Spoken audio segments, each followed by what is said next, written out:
Hey everybody, welcome to my channel. I love growing cucumbers every season, and I usually grow around 2 to 3 varieties. I grow both inside and outside, and I post a lot of pictures on Instagram about my indoor cucumbers as well as my outdoor cucumbers. And I did get a few messages asking about what is the best varieties for growing inside as well as outside. So today we are going to talk about cucumbers, and I'm going to make this a really simple subject. I think this is going to help a lot of people that are starting to grow cucumbers for the first time or maybe second time. So cucumbers, as far as fruiting goes, come in 3 different categories. One is called the Monoecious, the next one is called Ginicius, and then the last one is called Parthenocarpic. So these 3 categories, if you haven't grown cucumbers before, could be a little bit confusing, so I'll go ahead and explain it to you. The monoecious cucumbers are usually the traditional cucumbers that require pollination. These are usually late producing cucumbers because first they have to produce the male flowers, and then the male flowers would attract the pollinating insects, and then a while later, maybe 2 to 3 weeks later, then the female flowers would come out. So when you've grown this for the first time, you may be confused as to why your plants are not producing cucumbers, and that is exactly the reason. They usually produce the male flowers first so that they can get the insects to come, and once the insects are used to visiting, and then the female flowers will come out, and then that's how they secure their future seeds and offspring and cucumbers for you to enjoy. So this here is a monoecious variety of cucumber. This is the Armenian cucumber, and here you can see this is a male flower. You see, all it is just a flower connected to the stem. That's what the male looks like, and they will produce a ton of those in the beginning, and it may surprise you why there are no cucumbers, and that is the reason. So let me show you the female flowers. Here it is. This is the female flower. You see, the female flower has a cucumber at the bottom and then the flower at the top. So the pollinating insects has to land here, collect the pollen, and then put it onto the female flowers, and then that's how it gets pollinated and become a cucumber. So this is a great variety to grow because it produces enormous cucumbers, and I've gathered so many already. These are very old now because I've grown them for a few months, and they're probably down onto their last leg, so they're gonna die pretty soon. But I'm just gonna let it go. And see, towards the end, once they get like old and wilted, they get like, you see, powdery mildew and all that stuff. So I'm just gonna let all of these die because I'm going to replace them. But anyway, here is what the cucumbers look like. You see, they do get even bigger than this. This is actually a small one. So if you like huge cucumber variety that are super crunchy, Armenian is a great variety to grow, and the seeds of these are very easy to get. Sometimes you can buy them at Home Depot and stuff like that, so they're just a few dollars a package, but they're very fun to grow. But you have to be patient because they are monoecious variety, so they do take a bit longer to produce the cucumbers. But once they start producing cucumbers, you're gonna get a few cucumbers every few days, and because they're that big, you're probably never gonna use all of them.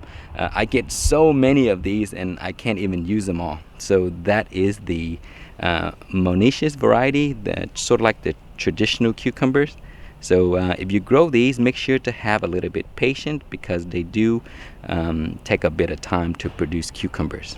Okay, the next variety of cucumber, this is the white Itachi. They're a great variety to grow because they produce a ton, and this is a Parthenocarpic variety, and what that means is they produce both male and female, but they do not require pollination to make a cucumber. So Parthenocarpic are great for beginners because you don't have to worry about the pollination and stuff like that. So they can also be grown indoors or outdoors because of that reason. They don't have to be pollinated to make a cucumbers. So if you are growing cucumbers inside, make sure to look for specific types.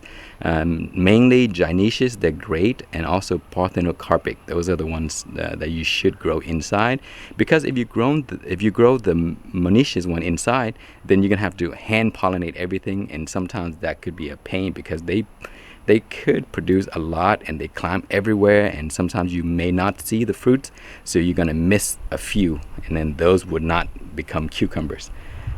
Okay, here is the third variety, and this is the Diva. And Divas are Gynoecious variety, and what that means is they produce only female flowers, and they're very, very productive. So only female flowers, meaning they automatically create cucumbers without you having to do anything. So they're very early producing plants, so that's another good reason. As soon as you see a flower, that's a cucumber. So you don't have to wait like the Monoecious variety. No pollination is required. The only problem with that is saving seeds. These are going to be seedless. So if you want to save seeds from these varieties, sometimes the manufacturer would provide along a male plant, a male seed, and the male seed is basically used to grow the male flowers to pollinate these so that you can save seeds. They may not, because they want you to keep buying seeds, but anyway, if you want to save seeds, then you need to have a male compatible plant to grow along with this so that you can save those seeds. And also you have to mark them, because if they're not pollinated, then there's no seeds inside, so you have to mark the ones that you pollinated in order to save the seeds. But that's basically a lot of work, so I usually just buy them. They're very inexpensive, except sometimes the shipping cost, but usually you buy a package, you have enough to grow for a few seasons. So these are Gynoecious, and they are one of the best variety to grow in hydroponic as well as inside. So let me show you some of my inside plants. Okay, here is my indoor setup, and I'm growing 2 plants here. These are very similar to the Diva variety. They are Socrates cucumbers. They're also Gynoecious and produce very, very early. You see how small these plants are, and I've already gotten a few cucumbers off of these already, and now they're still pushing out cucumbers. There's one here, and at every single node you will see a cucumber.